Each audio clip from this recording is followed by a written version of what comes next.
O voo da serpente emplumada. Tradução do original em espanhol: El vuelo de la serpiente emplumada. México, Distrito Federal. Por A. Cossani. Parte 3 do audiobook. Recordo que nessa oportunidade lhe disse: então alegro-me muitíssimo de não te haver importunado. Rogo-te que desculpes minha curiosidade. Não quisera perder o contato contigo por nada deste mundo. Ante estas palavras, ele sorriu e acrescentou: há um meio simples de conservar o contato comigo, recordando. A recordação é o contato com a memória. Na memória está o conhecimento ou a verdade. Unir-se de coração à verdade é o transcendental. Desfruta de minha amizade enquanto esteja contigo. Convirá a ti procurar entender as coisas que te digo e compreender-me. Todo o esforço que faças nesse sentido te será um ganho positivo, ainda quando frequentemente te pareça que toda a tua vida se desmorone. Tu é um desses que me hão chamado sem dar-se conta cabal de que me buscavam. Não me tens molestado com perguntas, nem com pedidos nécios.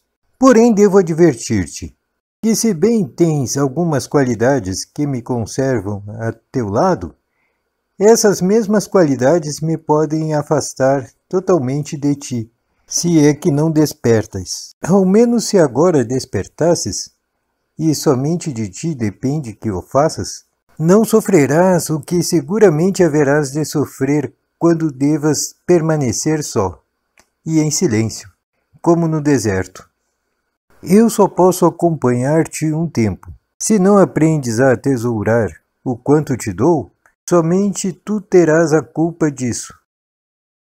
Naquela época me incomodava o tom protetor com que me falava nesses casos. Sua seriedade me parecia absurda e fora de lugar. Muitos amigos e alguns de meus companheiros de trabalho sentiam uma marcada antipatia por ele. Perguntavam-me o que era o que ouvia nesse amigo e o qualificavam de tipo raro. Alguns diziam que não tinha sentimentos, que nada o comovia, mas eu sei que era um homem cheio de amor. Quando comentei as opiniões de meus amigos à raiz de um incidente social, me disse: não te inquiete essas opiniões. Esses são a escória do mundo, o verdadeiro mal da sociedade humana. Sempre acharás em seus bolsos as 30 moedas de prata. Nada tenho com eles, nada quero ter.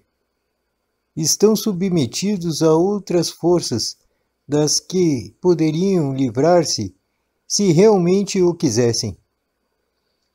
Mas se têm enamorado de si mesmos e confundem o sentimento com suas debilidades pessoais.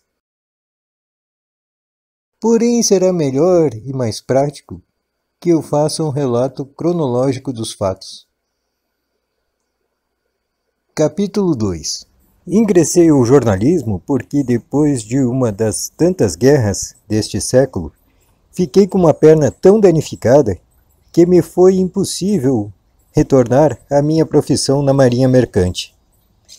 O fato de saber alguns idiomas e de poder traduzir a linguagem cablegráfica e não escrever de todo mal foram fatores que me ajudaram nesta empreitada.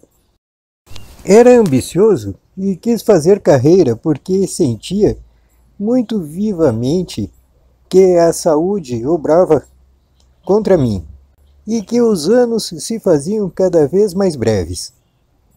Renunciei às aventuras e os gozos que produzem o viajar sem rumo fixo, como quando me inscrevia de tripulante em qualquer barco, em qualquer porto, e também renunciei à poesia, e a muitas outras coisas que até então haviam alegrado minha existência.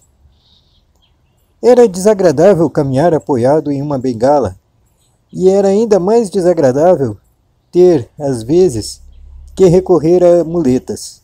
Não dispunha do dinheiro necessário para que um especialista me tratasse a perna como era devido. E de minha pátria havia fugido espantado ante a pouco maternal proteção dos hospitais militares.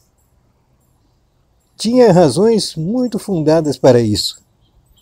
Havia visto demasiadas coisas. Mas isto não tem, senão, o valor de um antecedente pessoal. O salário que ganhava era o mínimo. Trabalhava com desejos de prosperar e com entusiasmo. Não só queria fazer uma carreira e criar-me um nome no jornalismo, senão que me dava conta também de que, enquanto dependesse um dia da bengala e ao seguinte das muletas, segundo fosse a densidade humana nas ruas em que devia ir e vir de meu trabalho, minhas possibilidades na vida estavam circunscritas a ser um tradutor e nada mais. Meu primeiro objetivo foi, pois, ganhar dinheiro. E como trazia por herança e por educação certas ideias religiosas, estimei que o melhor era pedir ajuda aos céus. Pensei em fazer meus pedidos a alguns dos santos, a quem se atribuem milagres. Mas meu trabalho obrou contra esta decisão. As notícias informavam sobre a situação mundial em vésperas da Segunda Guerra e acerca daquela lamentável comédia de títeres em Genebra. Obraram poderosamente sobre meu ânimo e terminaram por minar minha crença nos santos. Não poderia explicar-me como era possível que, com tanta oração, com tanta solícita rogativa aos santos, o mundo seguisse embarcado em uma orgia de sangue, que havia experimentado eu em carne própria, e sobre a qual minha bengala e minhas muletas falavam eloquentemente, sem necessidade de que sua verdade fosse corroborada pelas agudas dores que acontecia sofrer. E, em meio a tudo isso, me consolava pensando que ainda conservava minha perna e tinha uma possibilidade de salvá-la.